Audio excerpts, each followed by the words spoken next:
Welcome back, one and all, to Lepodcast episode 12. As always, you're here with Hoop, Sainey, and the infamous ZZ Huncho. So for today's icebreaker, we go to Chalkboard, which is our sports Discord. Link in bio if you want to talk. There's about 100 of us in there right now. But someone asked what we did in high school, and for the viewers, like they have no idea who we are. So I figure we do like a little get to know us segment.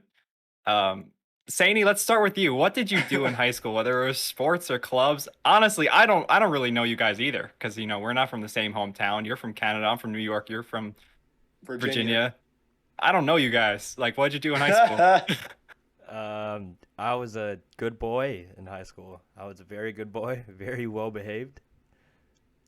So you weren't well behaved. Okay. I played football. I was on the basketball team, but I got kicked off in my freshman year because I didn't do my push-ups. That's a story. Damn. That's a story for another Wait, time. what? That's a story for another time. Do you guys know what IB is? Do you guys have IB? IBS. The international program or whatever? No. It's like Oh, worldwide. IB, it's like the advanced stuff. No, they just introduced that to my school. It was always AP for AP, me. yeah, Yeah, same with it us. was It was AP AP and now it's for us. IB. I took IB, but then I dropped out after the first year. And my IB coordinator told me that I would not be able to get in engineering because she said I was too dumb. Oh, wow. Had a 4.0 my first year, so what's up, B word? All right. I mean, I'm not gonna go into details about my high school life. I don't think I'm allowed to now that we're Yeah, no. But can I just ask, are you, is that American football you were talking about, or like soccer? yeah. American football. I was a receiver. That's dope. Yeah, That's pretty what's fun. up. I was supposed to play like college ball, but I quit for TikTok and like this stuff. Hurt my ankle. Yeah, no. Seriously, like I was like, you know what? Like, because we weren't D1, right? And I was like, I'm gonna go and try and make $1 million off of this stuff. I don't want to play football. Yeah. So yeah. I just stopped. Respect. But Z, let's get to you. yeah, Sorry to cut you my off. God. So obviously, if you watched the first episode of the podcast, you remember I touched on it a little bit. I was class president in theater, in show choir, and in basketball. Basketball, 3 out of 4 years of high school. I didn't make it JV year. They ended up having one of the worst seasons in our high school's That's right. history. So I felt a little justified. The next year I joined JV squad. We went 17-3.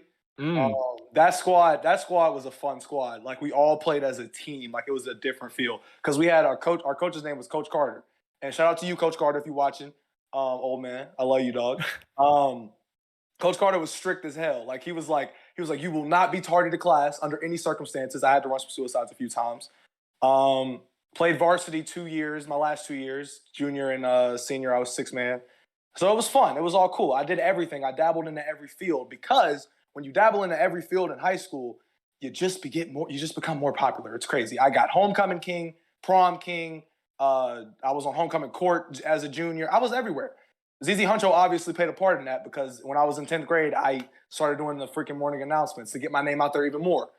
And I had haters, but it trained me for this social media shit for real. Because honestly, I had teachers that was hating on me. I know y'all watching out there, and look at me now with my man Sainey. It's me, Hoop, a Virginian, a New Yorker, and a freaking Canadian doing a show called Lepodcast, bro. And we popping like this. So yeah, that was the story of my life. And shout out to Connors 19, you dork. No, I'm kidding. I love you, dog. Because he freaking asked us the question, and then I gave him like all that basically kinda, and he was like L to be honest. But Yeah, no, I don't think he liked the show choir. So you sang and all that?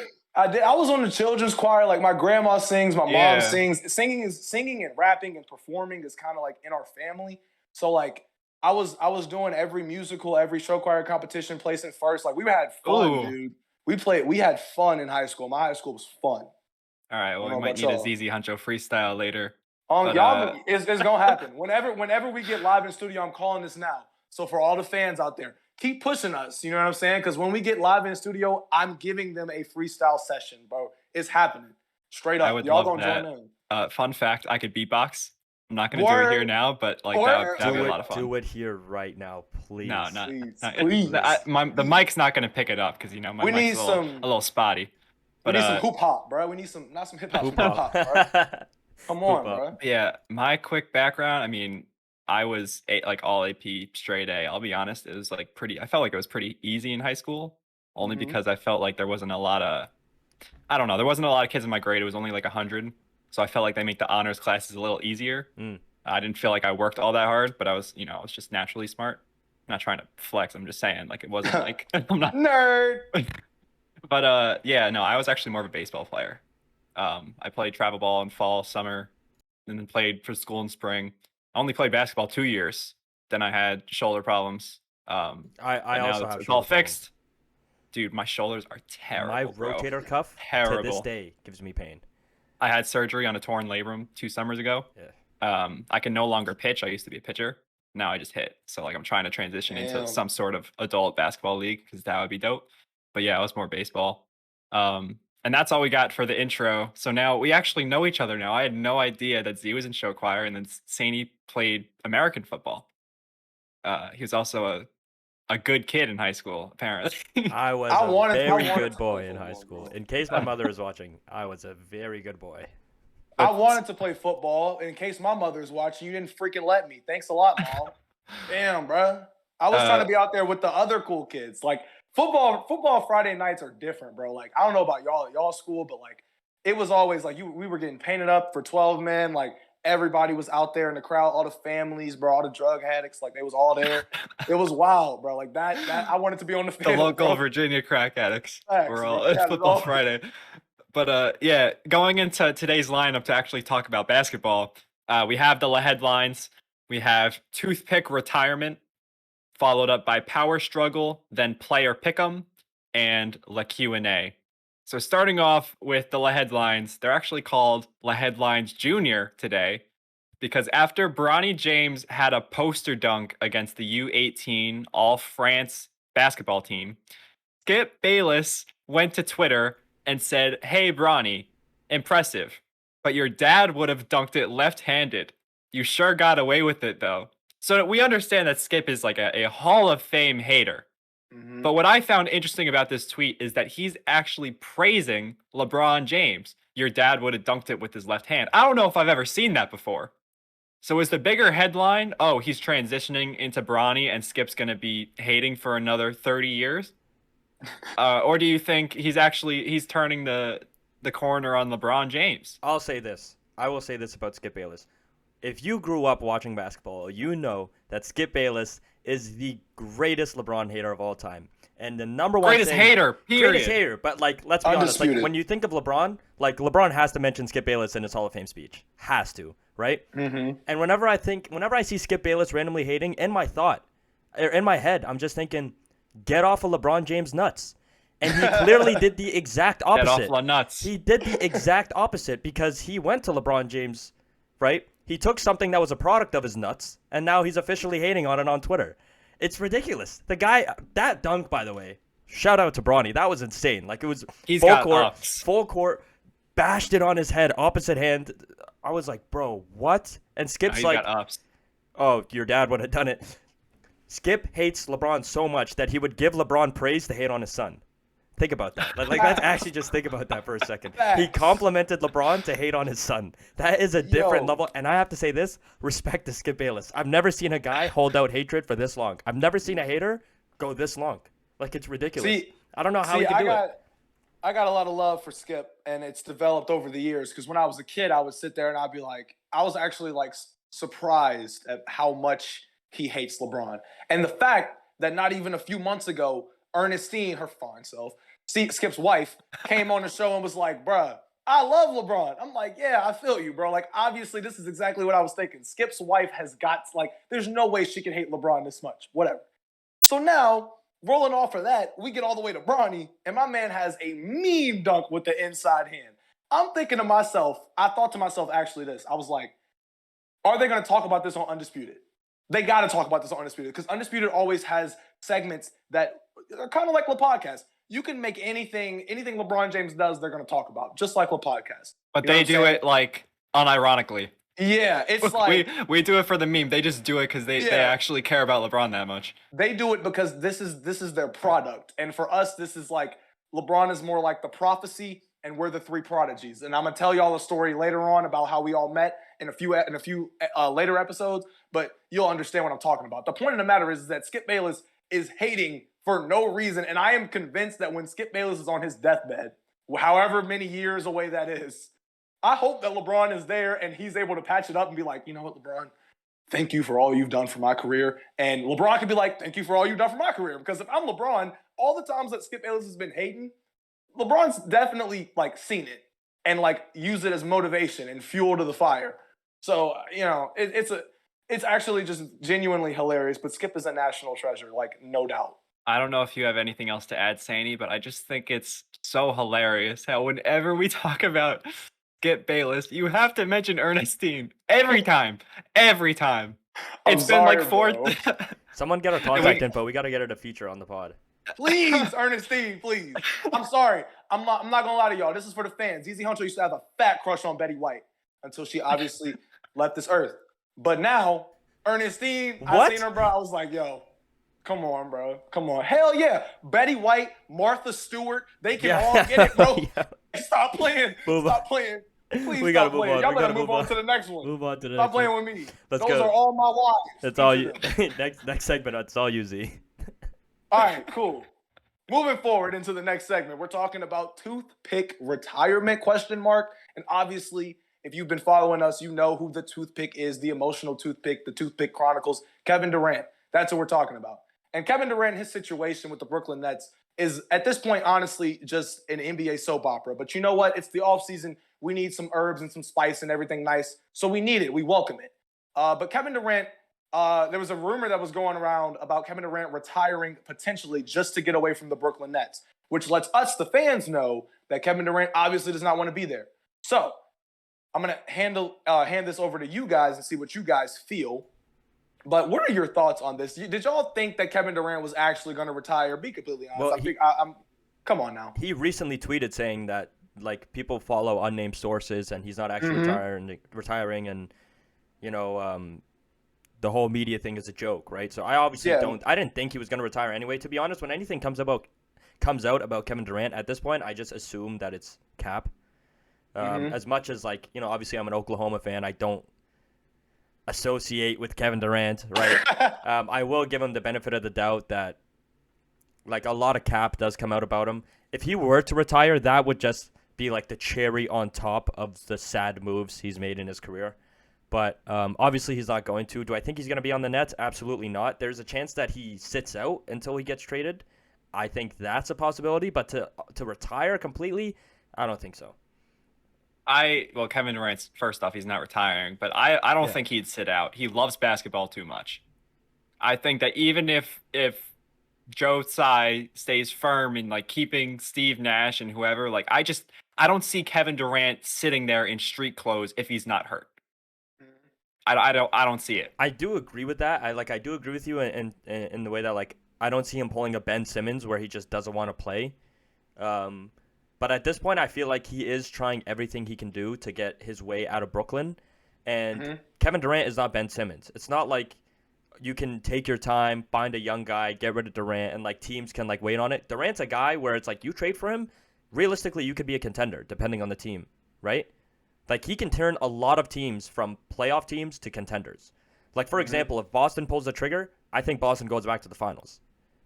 You know what I mean? So it's not going to be the same situation where teams are going to wait out and test the waters and see what happens. I think if Kevin Durant is continuing to force his way out and these reports are coming out, realistically his trade value is only going to go down because now the Nets can't ask for as much because other rival teams know, I don't have to give you 5 first-round picks. This guy doesn't want to be here, right? So I don't see Kevin Durant lacing up for the Brooklyn Nets, whether if he gets traded before the season starts or he misses the first few games. But I can't agree with you, Hoop, and say that I wouldn't be surprised if he stays on the Brooklyn Nets. I just don't think he will be. See, here's my thing. I was watching First Take this morning. You know, had to watch the greatness of Stephen A., the gospel that he spews. Obviously came back from that devastating shoulder injury. We missed you. The game missed you. Glad to have you back. But Stephen A. Smith was talking about this situation, and apparently Stephen A. Smith knows all, especially within the realms of media analysts. So he said literally, like low-key, this is me paraphrasing it, but he essentially said, I know some people, I got some sources, and they were saying that Kevin Durant and Joe Tsai are at an impasse, obviously. I'm doing my Stephen A. voice, I'm sorry. But this is what Stephen A. Smith said that actually convinced me. He said, if I'm Joe Tsai and I got a guy like Kevin Durant, all right, I need you to give me 1 year with Kyrie and Ben Simmons. Okay, 1 year. One.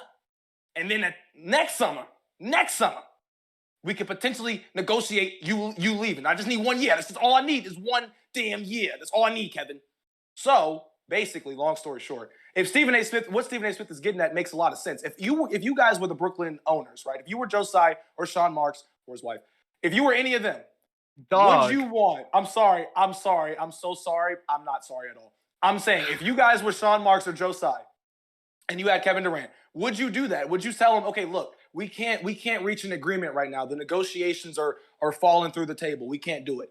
But what if you gave me this 1 season with Kyrie? We know Kyrie's kind of on board, at least 75%, because the Lakers trade talks are gone. But we got him. We got Ben Simmons coming back from his mental health spirituality journey, whatever. We got them coming back. We know for a fact that on paper, Kyrie, Kevin, and Ben Simmons look deadly. Like the opportunities for the offense and all that stuff and the defense and all that stuff, the schemes, they're there. If you guys were Joe Tsai, would you be like, give me 1 year to see what we can do with this 3 right here that we've somehow ended up with? If it doesn't work next season, next summer, boom, I can get you out of here. But give me at least 1 season. For all that Kevin Durant has put Joe Tsai through and the Brooklyn Nets through, after everything that they've asked for him, after everything he's asked of them and they've given him all the way up to here, like I feel like that low key makes a lot of sense. I think if you make a compromise and say let's get rid of Nash, but let's keep Marks. Like, what does the GM like? That he's not going to contribute much to team success. You know, he already got him hard and everything. I don't like that though, because it's at this point it's kind of too late to figure out who the next head coach is going to be. Like, you're already like training camp's about to start. To bring in a new coach with a whole new team, it's not going to work. It's just not going to work. At this point, your best option is to stick with Steve Nash for this season, since he's already accustomed to the team. You know, the team's used to him. You can't just bring in a guy like Frank Vogel or whatever coach is on the market right now. I don't know if Frank Vogel actually signed with a new team. Did he? I don't think so. Maybe the Kings. I don't know. I don't know. You can't just bring on a new coach at this point. You know, it's about to be September. The season starts in a month, and expect it to work out, right? I do see what you're saying, Z, and that Kevin Durant should give Brooklyn a chance with Kyrie and Ben Simmons. But at the same time, why would he? This is the same Ben Simmons that left the group chat after they asked him to play in Game 4. This is the same Ben Simmons is dodging. This is the same Ben Simmons that took out a whole year, kept saying he would come play, and then came up with some new excuse on why he didn't want to play. Like, if I'm Kevin Durant, it's like, bro, I'm like, how old is he? 33, 34? Why the 33. Hell would I waste another prime year and seeing if something could work out if I can I'll tell you why. It's because if you trade Kevin Durant right now, what the Nets are going to get back is going to gut the team that Durant's going to, and they might not be better than the Nets. If you were to trade him to the Suns, they gave up Bridges and whoever. But let's think about this. If he stays with the Nets for a year, that team right now is better on paper than any other team that Durant would go to. Plays a year. Now Kevin Durant's 35. Trade value goes down. Who's going to trade for a 35-year-old like that? Then, if he's still forcing his way out as a 35-year-old, let's say they keep another role player, the Suns or the Celtics. They keep another 1 or 2 pieces. So now Kevin Durant can have like a prove-it year. Like, yes, I'm still going to be as good as I was last year at 35, but they're not going to give up as much. So that might be the best way to contend for multiple years, as opposed to letting this monumental trade package go down.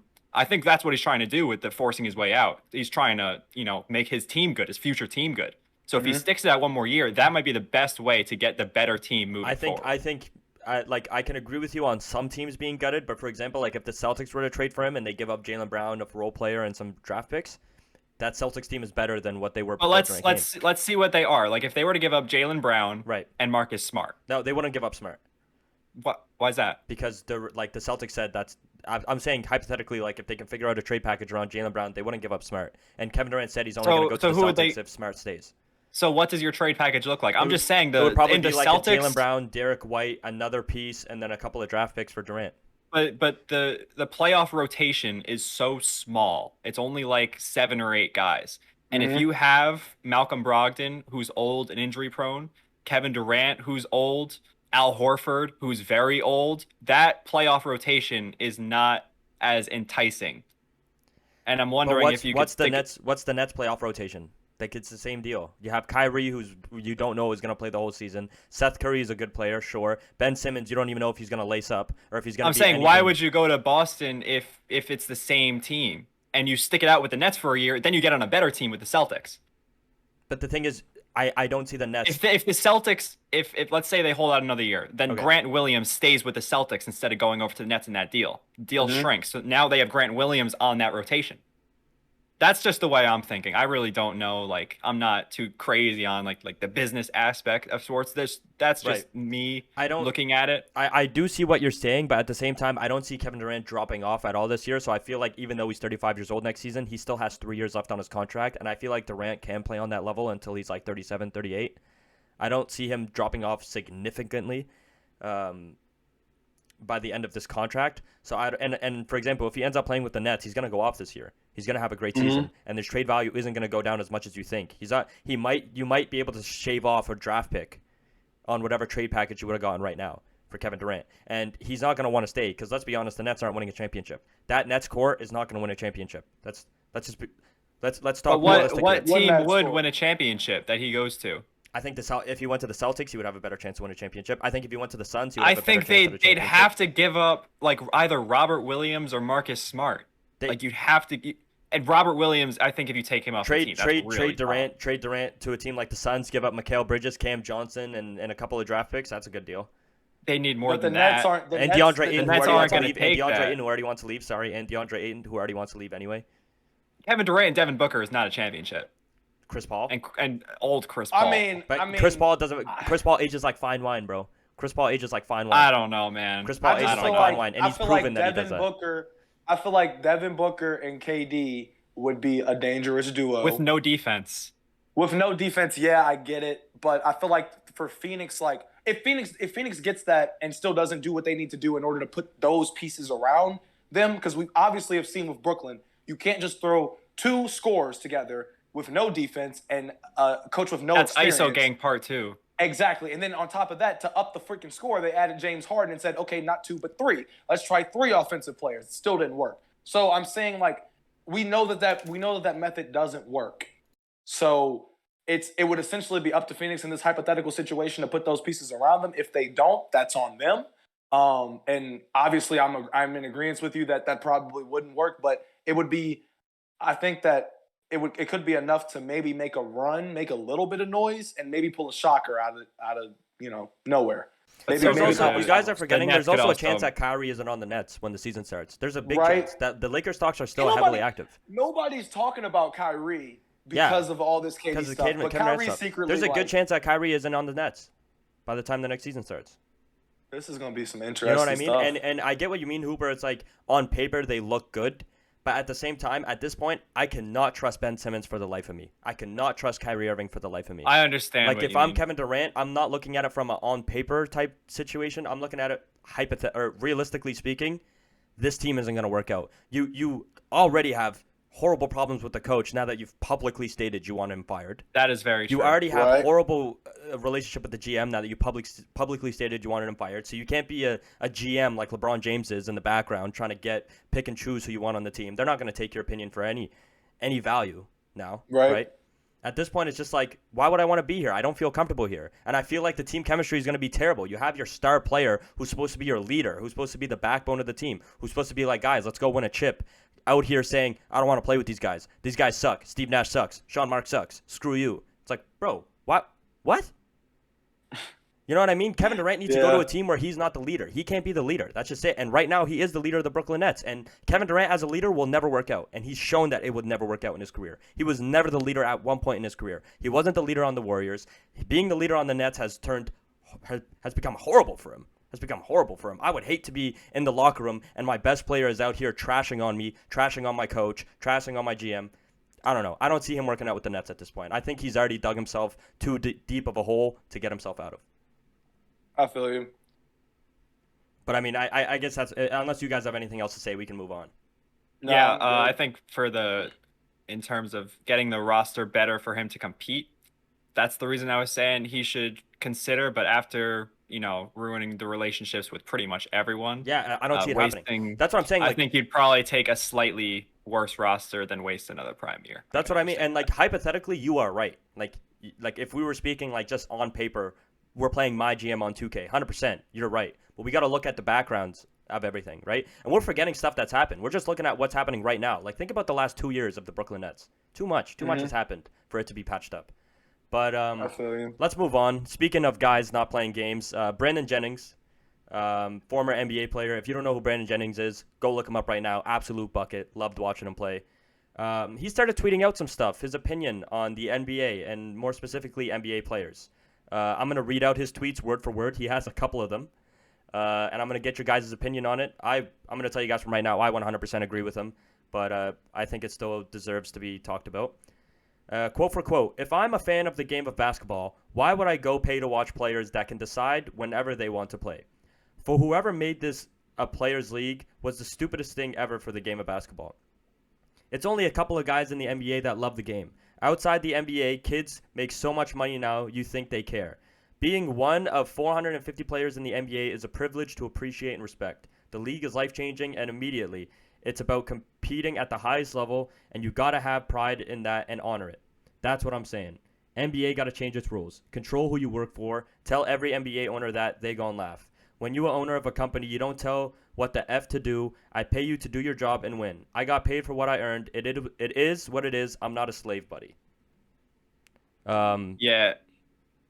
If So- I could start Yeah, you with can the this whole like players have too much power thing in determining when they want to play.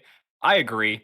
And I heard I might have been Duncan Robinson on his podcast saying like if you look at the whole season, obviously players got to sit down. They're just looking at it from a basketball perspective. Obviously that makes sense. If you want to see them play in the playoffs for all these minutes, they need to load manage. But at the same time, basketball is entertainment, and the reason they're making so much money is because people go to see them. I've only been to, I believe, 4 basketball games in my life. The first one was a Knicks game that I actually won tickets to. So I was, super pumped to go. This was my favorite team of all time, the 2012 Knicks, or maybe the next year. But they had Melo, Tyson Chandler, Amare, JR, Iman Shumpert. Melo didn't play that night. He wasn't injured. Tyson Chandler didn't play that night, and he wasn't injured. Like two of the, like I want to see Melo, And then there was another game. Yeah, I went to another game. I mean, it was still a great time, but I didn't see Melo. And another game I went to was the Nets, and Darren Williams didn't play, their star player. I went to a Wizards Hawks game in DC, and Trae Young didn't play. It was just the Bradley Beal show. And I went to the only game I actually saw everyone play was a playoff game that I went to the Bucks Celtics game 5 last year, and that was great because everyone played. So I think it's from an entertainment perspective when there's people. I'm not saying because like if I wanted to, I can go to more games, but there's some people who can't. And whenever they get to go to a game, they get the money to go to a game. It's like, yo, I want to see my favorite players play. And if they're just sitting there in their Gucci shirt because they want to load manage, I don't like that. And Kobe spoke on it. A bunch of other players have spoken on it before. And I think from an entertainment perspective, I mean, there's a way to fix it if you want to make it a 70-game season, make sure everyone plays. But with all this sports science stuff that's coming out and like people being able to rest their bodies so they can play more games, like I think they should play every game if they're not hurt. I'm in agreement with Hoop because and I like how you touched on Kobe.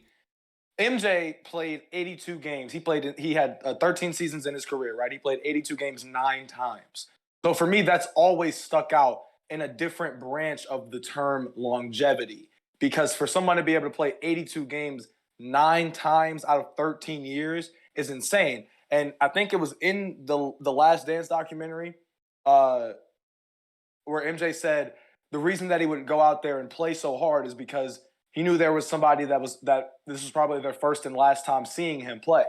So he took that with him in his mind and was like, okay, I got to give them a show. Same thing Kobe did.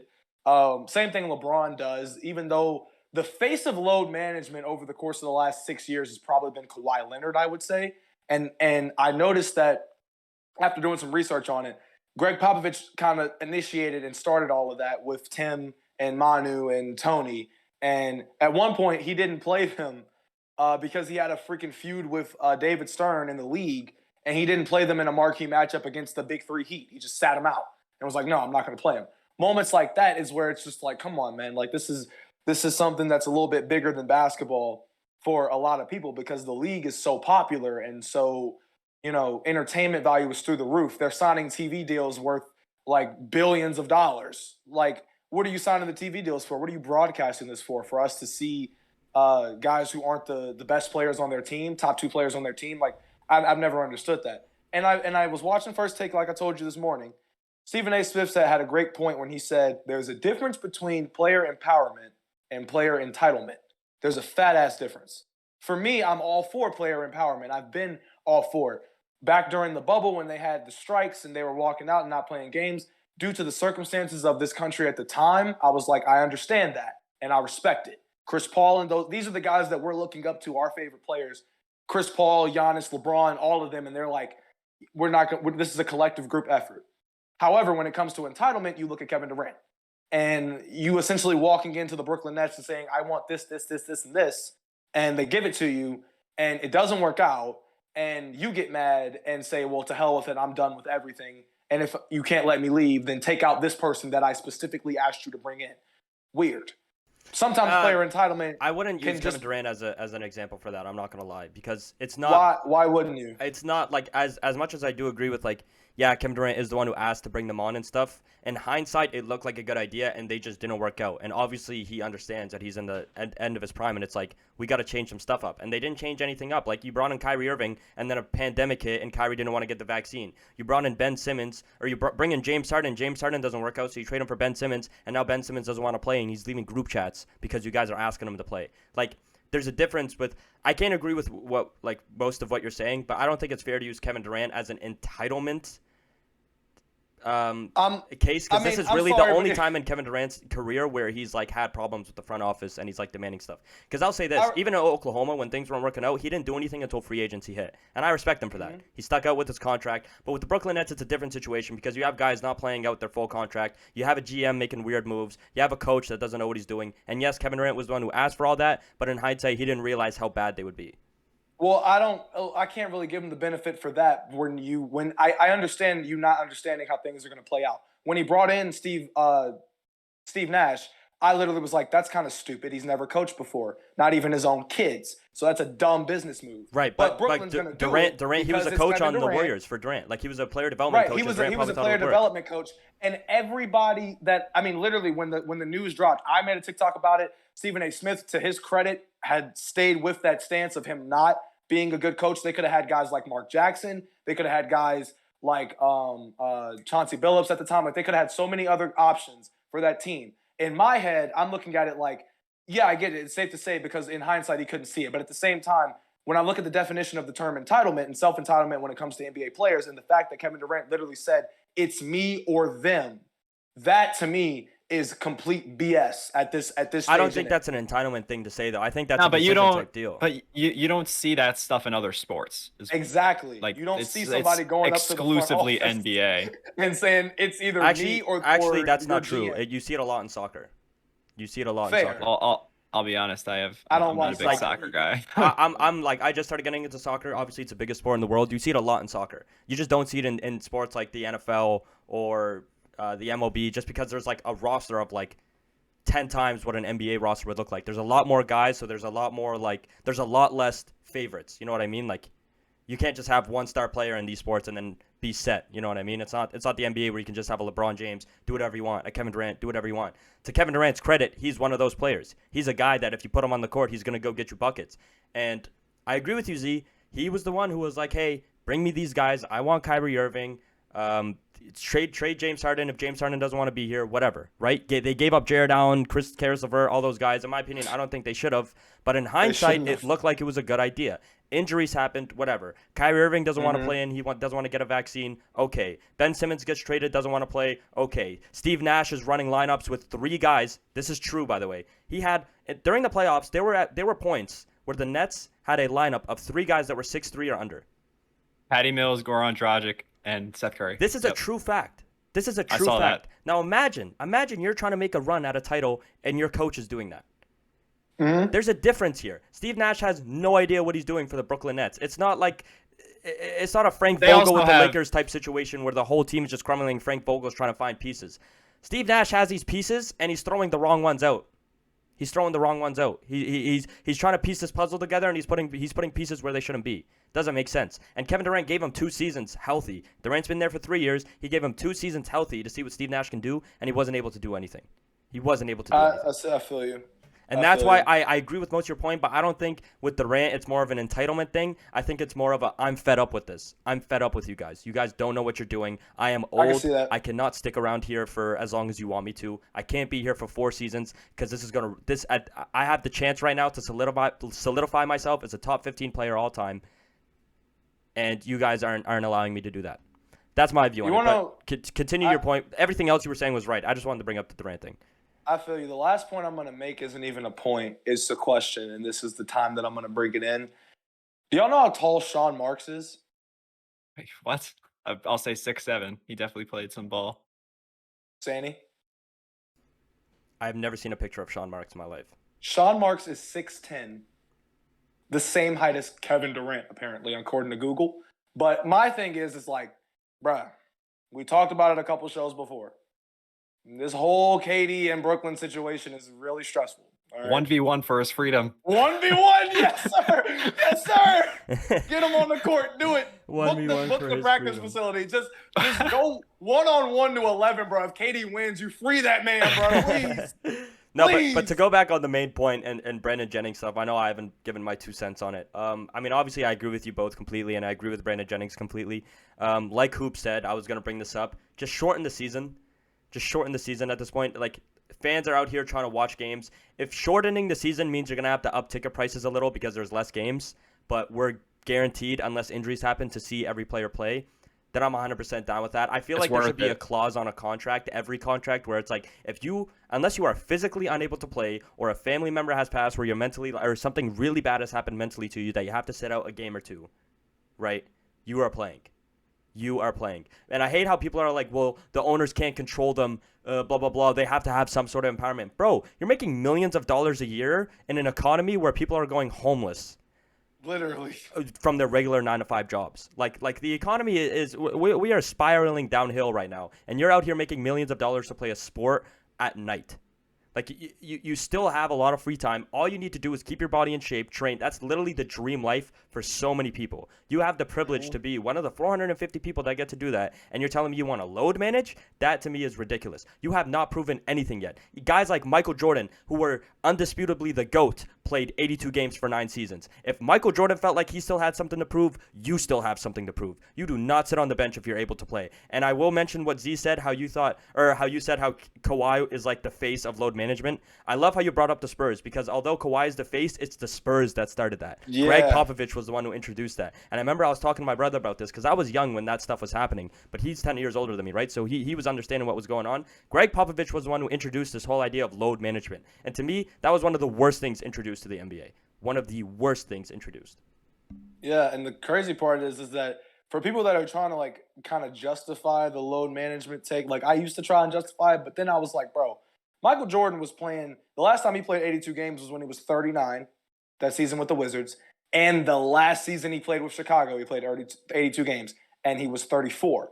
So I'm sitting here like, if a man in his mid-30s, a bald, rich black dude in his mid-30s, if he can play 82 games 9 times in 13 years, including the years where he's 39 and 34, literally, 100%. What is your excuse for I agree why? with you. And bro, the guy is a billionaire. Like, he has just all the brought money in up- the world. He has all the shoe deals. He has his own shoe brand. He's literally on top of the world, and he's still out there playing every single game, and he's giving you buckets.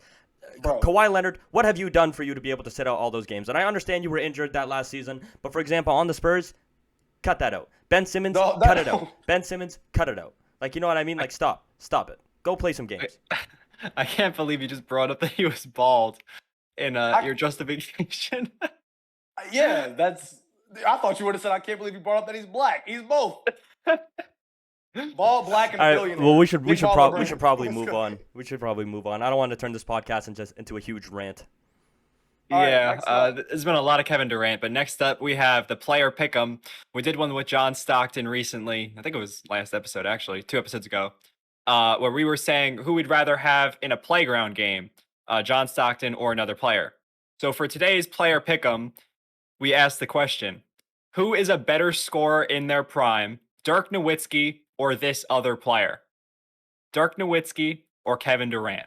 Z, will start with you, then Sainey. Kevin Durant. Kevin Durant. Dirk Nowitzki or Steph Curry? Steph Curry. Steph Curry. Carmelo Anthony. Melo. Melo. Sorry, Z. I know you were supposed to go first. No, you're good. Hey, that was a quick one. Literally just like my brain was like, get that out. Tracy McGrady. T-Mac, I'm sorry. If we're talking prime, That's actually a tough one. No, I'm not gonna lie. That's a tough one. oh man, I think I have to go T-Mac just for his natural scoring ability, but Yeah, it really sounds like we're disrespecting Dirk here. Like Dirk is a But legend. Dirk was a bucket. Dirk his was longevity a bucket, puts him over some of these guys as the top scorers of all time. But if we're talking prime for prime, T-Mac. Yeah, I'm gonna go T-Mac. Karl Malone. That's a good one. That's a good one. Oh my god. I will be honest. I watched a lot more Dirk than I watched Karl Malone. I'm really judging Karl Malone off his highlights and his like. Carl stats. wasn't popping threes though. Yeah, that's He what I wasn't mean. I think I'm popping taking threes, Dirk that's the thing. because of Schmirk. his versatility. I'm taking Dirk because Dirk can score at all three levels. He's a 3-level scorer. I get that Karl Malone is like number 3 all time. Like I get that. For all y'all that's about to say that in the TikTok comments, we get that. We understand that. But Schmirk is Schmirk. All right. So if Schmirk is on that pop and fade for 3, I'm trusting that over Karl Malone. I'm sorry. Yeah, I'm taking Dirk as a taking scorer. Schmirk. As a scorer, I'm taking Dirk. That's butter. Larry Bird. Larry. Yeah, Larry. Is it that simple? It's not It's that simple. damn It's simple. not that simple. I did have to think about it, but I'm just gonna choose Larry, just because. It's Larry.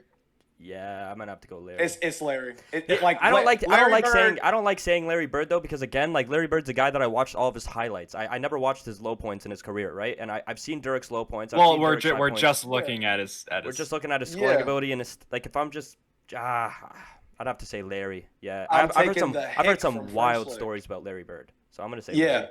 Larry Bird is up, and I don't give a damn. Luka's coming for this title, okay? But right now, the baddest white boy in NBA history has been Larry Bird. Luka's slowly approaching. The step back he hit on the Black Lives Matter logo, bro. Oh like, my. Yeah. Yeah. Luka I saw is that live. he's on his way. He's on his way. He had Black Lives Matter on the back of his shirt too, bro. Oh, hookah Luka, bro. That Paul white boy Pierce. cold. Oh, Dirk. I'm taking Schmirk. Paul Pierce said Shut- he's the greatest wing shooter of all time. Shut up. Leave me alone. He said he was better than Dwayne Wade too. Yeah. right? And Klay Thompson. Paul Pierce makes me itch when he talks about basketball. Let's just put it I there. would take Dirk as a scorer over Paul Pierce. Sorry. Okay. Love you, Truth. Shaq. Shaq. As I'm taking Shaq. No, here's the thing, bro. Shaq is dominant in the post, but what can he do past the free? Not even the Does free it throw matter line, though? The free throw Does box. it, bro? really matter. He's drop stepping a dump truck. I know, like scoring his is putting dominance in the ball post in the alone basket. is just getting the ball in the basket 100%, man. But Dirk is just a 3-level threat, like a lead. He's 3-level drop scorer. stepping a school bus. a 3-level threat. But we're talking prime for prime, right? So I have to take Shaq. I'm sorry. Look, this is how. This Long, is how crazy, but like, longevity-wise, Dirk is a better scorer than Shaq as a career. Right. As a Right. career. I'm saying Because though, Dirk's like, game translates with time. Shaq's doesn't. Right. Like once the athleticism is gone, Shaq is done for. But Dirk can translate with time. So I'll take Dirk as a career, as a scorer, not as a player. Don't mix my words up. But as prime, like you have to take Shaq, bro. He's giving you 40 in the paint every game. Shaq's drop stuff in the school bus. It's crazy. Yeah. Hakeem. Oh, now you're talking, Ooh, bro. now this is a good one. This is a good one because this is As a scorer, I think I take Dirk. I want to say Hakeem had more of a jumper than Shaq. he He was did. pulling middies. Yeah, Hakeem- he's dominant, man. But his defense is also like a key factor on why they would win, right? Like he was a great two-way Right. player. His offense is overshadowed though, because people know the For sure, his offense is dream shake. 100%. His offense is overshadowed. I can agree with you there, but I think Dirk is a better scorer than him. Scorer. Can I ask the question: who had better footwork, Dirk or Dirk or Hakeem. Hakeem had better footwork. Hakeem. My middle school coach, Coach J, literally tried to train me on the dream shake, and it's actually hilarious. Listen, I hope you see this. Footwork isn't putting the ball in the basket, though. If I'm talking getting Exactly. the ball in the basket, prime for prime, I think Dirk does a better job of getting the ball in the basket. But Hakeem is obviously a better player all around because of what he does on the defensive end as well. Dirk played 20 years, didn't he? Yeah, 19 or 20. Hakeem played 17. So I think Hakeem averages more points for his career, though, like in that 17 stretch. So I'm trying to, I guess. Let me pull up Hakeem's. Let's move on. Yeah. We'll figure this out later. The last guy I have here is Alex English. Bruh. I already know this. I changed my answer, Hakeem. Hakeem. Sorry, I changed my answer, Hakeem. I just looked up a season. That's all I needed to do. Yeah, I said Hakeem. Yeah, I would take Hakeem. Never mind. What was the question? Alex English. I did not watch Alex English that much. He's the guy that played for the Nuggets, right? Yeah, he's the top scorer in the 80s. You could have put George Gervin in there for real. Yeah, man. I don't know. I'm not gonna give an opinion on this because I did not watch Alex English that much. When we're done, just look up his YouTube highlights. He's one of the only old scorers that I respect. Like I'd put him in the top 10 as an old wing, only because his jumper is like unblockable. If you watch it, it's like his hands are straight up in the air. And he has highlights of putting up like 51 points on like 23 mid-range jumpers. I'll look him up. It's not like those old scores where they just like finger roll because all the little tiny dudes were guarding him. Like he was nice. All right, after all that you just said, I'm gonna take it into a heavy consideration. Give me Schmirk. Yeah, I'm gonna say Dirk just because I didn't watch him, but that opinion can change when I look into him more.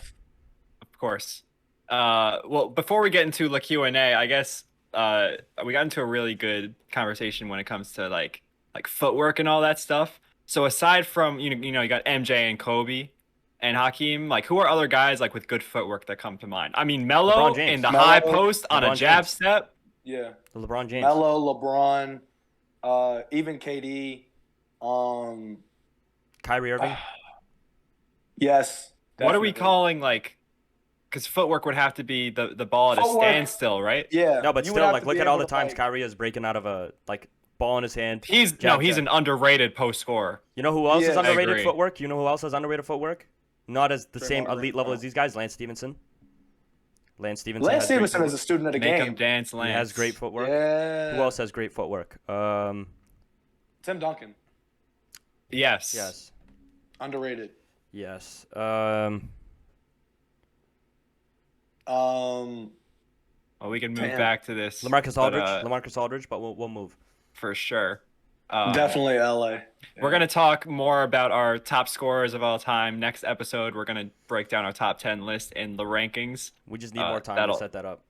That'll be a lot of fun. I got to look into guys like Alex English and stuff for that list because I was honest. I like that you brought that up. I was only going to look at guys that I've watched, but I feel like I really need to go in depth with this one. Because I've been trying to educate myself on like these older wing scores and like Elgin Baylor, it's like, oh, Elgin was putting up 36 a game back in 76 or whatever it was. I know about Baylor. Nah, but I know about him, but like you look up his highlights, he's shooting jumpers with one hand. Like English was English actually had English. Well, he's the guy who like people don't give him enough credits. Like people won't know Alex English, but they'll say English when they throw it off the backboard. Yeah. That's crazy. That's cool. All right, well, let's move into the Q&A. Z, if you want to take that away. Ladies and gentlemen, welcome to the most must-see part of the entire freaking show. I don't know what freaking accent this is, but it doesn't matter. The part where you, the fans, ask us, the boys, the hottest, the spiciest, the nastiest questions for us to answer live right here on Lepodcast. Ladies and gentlemen, welcome to LeQ&A, presented by Chalkboard HQ.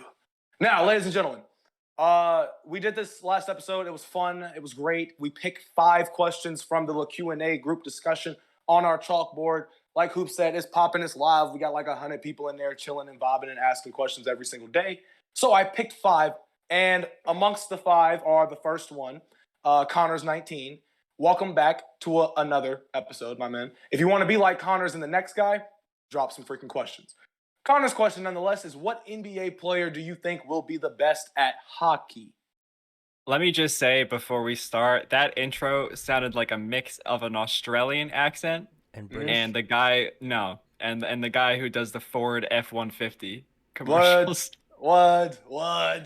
I like that. I like that. You sounded like you had dirt in your voice. I was actually But, going for more of an Outback Steakhouse type vibe. I don't know if y'all seen those commercials where it's Yeah. like, come to your nearest Outback Steakhouse, mate. And it's like very aggressive and nasty. But But yeah, if we're talking hockey players, I mean, you have to look at the Canadians. I think right? aside from the Andrew Wiggins and the RJ Barrett, I don't really know if they, their background in terms of actually growing up in Canada or if they were just there for a little while. Mhm. Jimmy Butler is someone that I could definitely see being good at ice skating, and I think skating is like 90% of hockey. Like if you could get Mhm. around, like you could hold the stick. Kelly So I Olynyk. take the guy who could Pause. skate. Kelly Olynyk. Good one.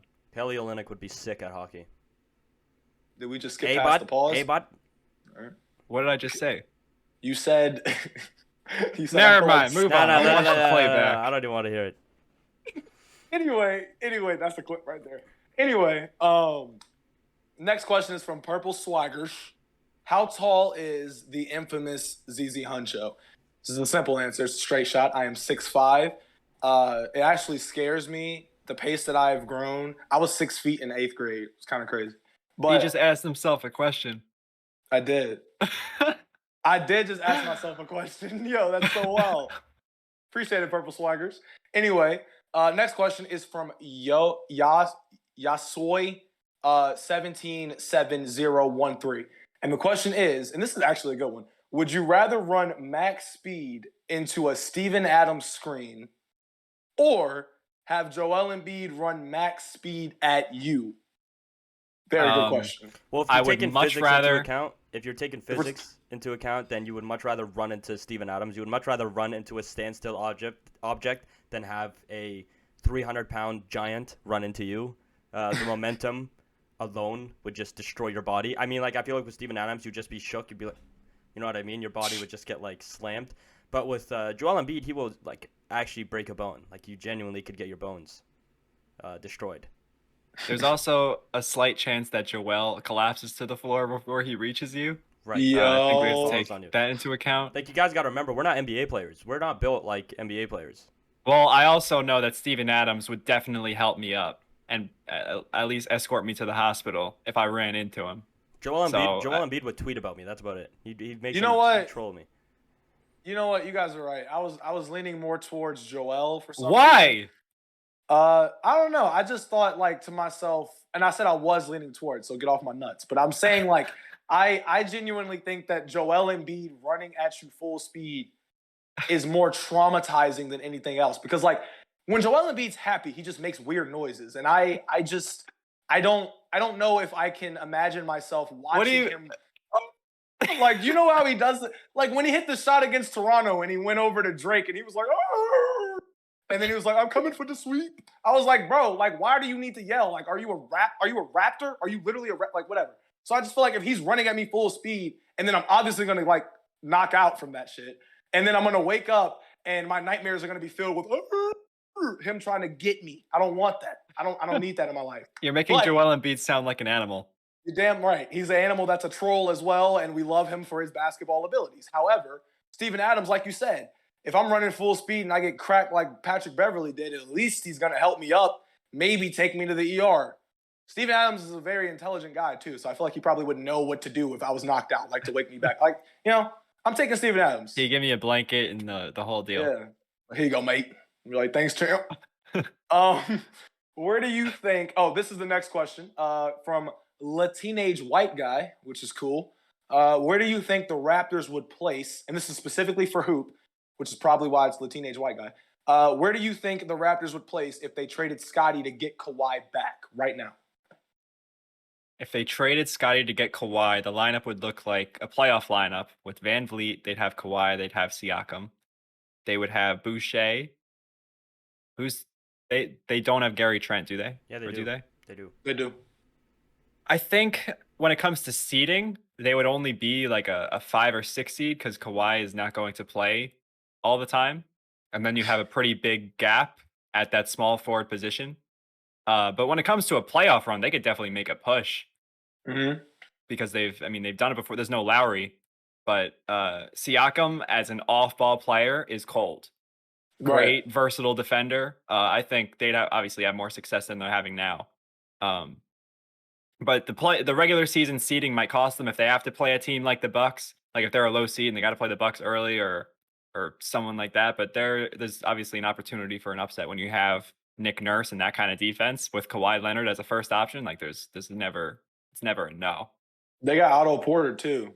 So Sainey, you can everybody loves answer the Otto. question. I know it's directed towards me, but Teenage Canadian They're guy. like a second, maybe Eastern Conference Finals, but they lose. They don't win. I don't think they win.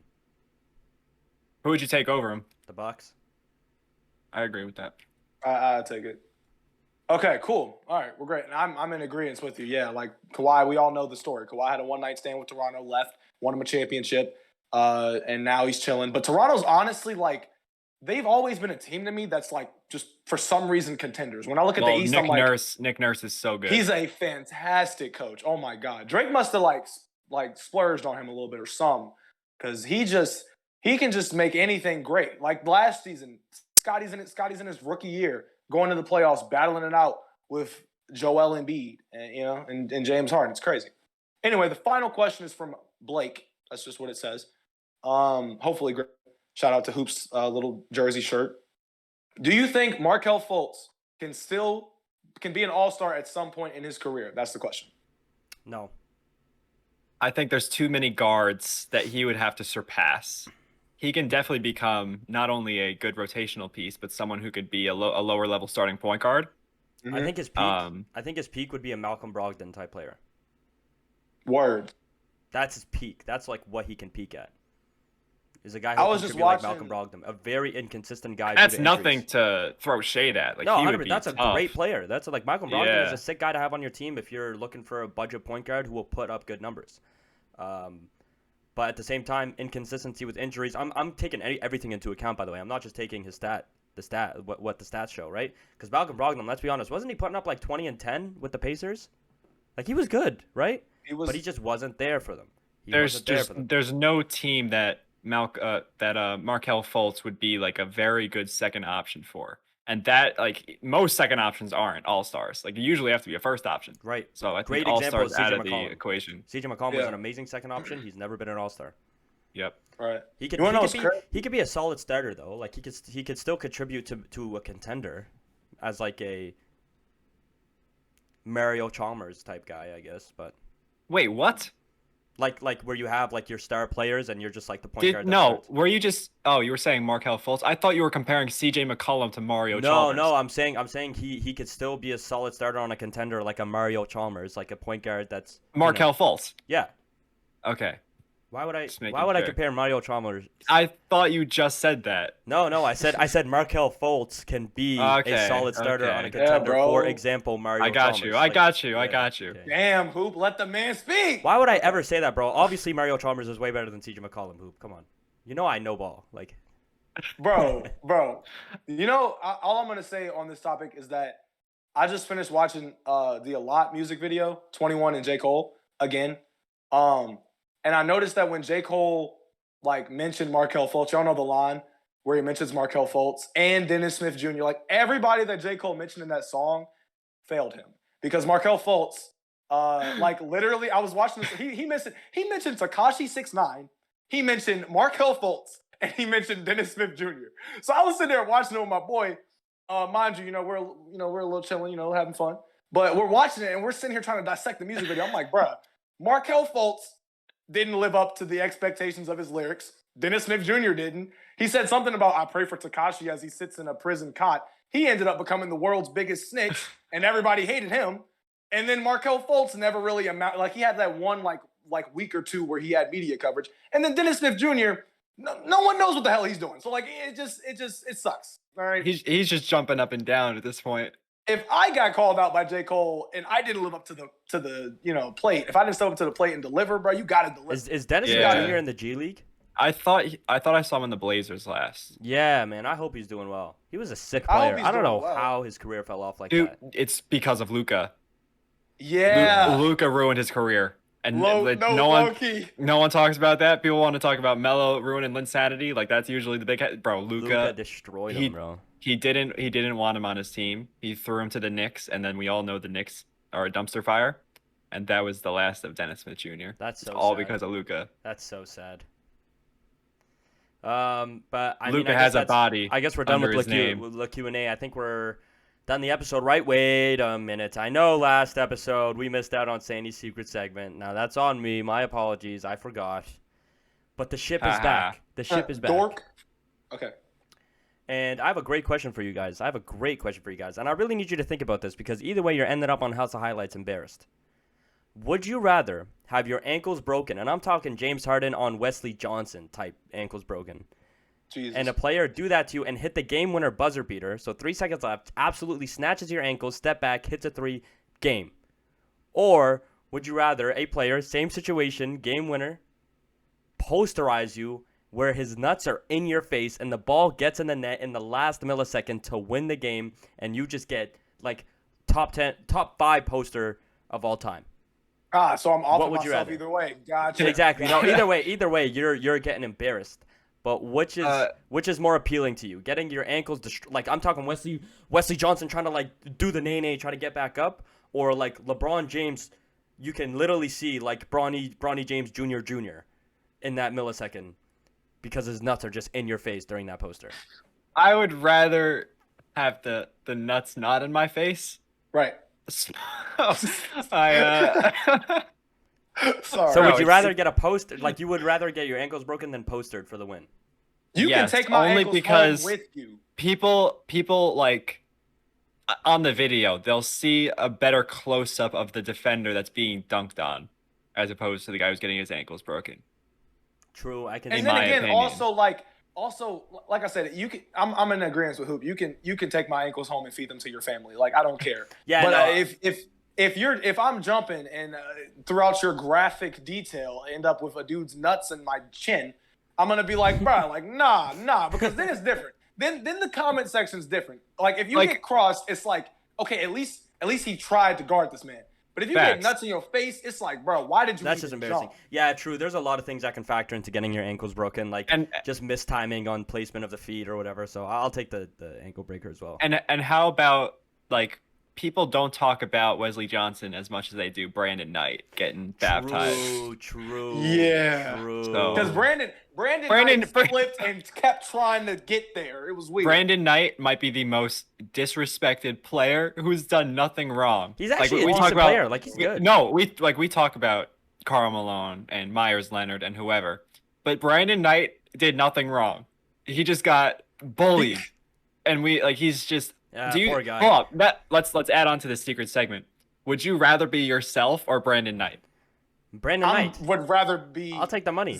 You want to be Brandon? Okay. I'll take that Rather money. I would rather be myself than Brandon I'd Knight. rather be. I would ZZ rather motherfucking be. Honcho. You guys are actually tripping right now. You're You are disrespecting tripping right now. yourself. We're You're talking disrespecting about the already- same yourself. guy that had Adidas Yo. shoe brand. He had an Adidas shoe brand deal. He still did bits in his NBA career, man. He just had a few I don't care. highlights if against him. Dude, if you're like a 50-year-old Brandon Knight and someone that's like Yeah. 17 walks up to you in the mall, they're saying, yo, how did DeAndre's I'll do nuts this, and feel? I would do this. As a 50-year-old Brandon Knight, I check my wrist, look at the Audemars baguette on my wrist, and be like, oh, yeah, I believe it is me. Sainey. Here's the thing. Here's the thing. Okay, Jason Terry literally is a champion. Not only is a champion, Yeah, is he a and I saw champion, that thing but where it's like the kid was like, "Are you the guy that got The dunked kid- on by LeBron?" this I would be man- like, "Bro, look at the tattoo on my arm. I have a ring." Exactly. So that should be the bigger story for Jason Terry.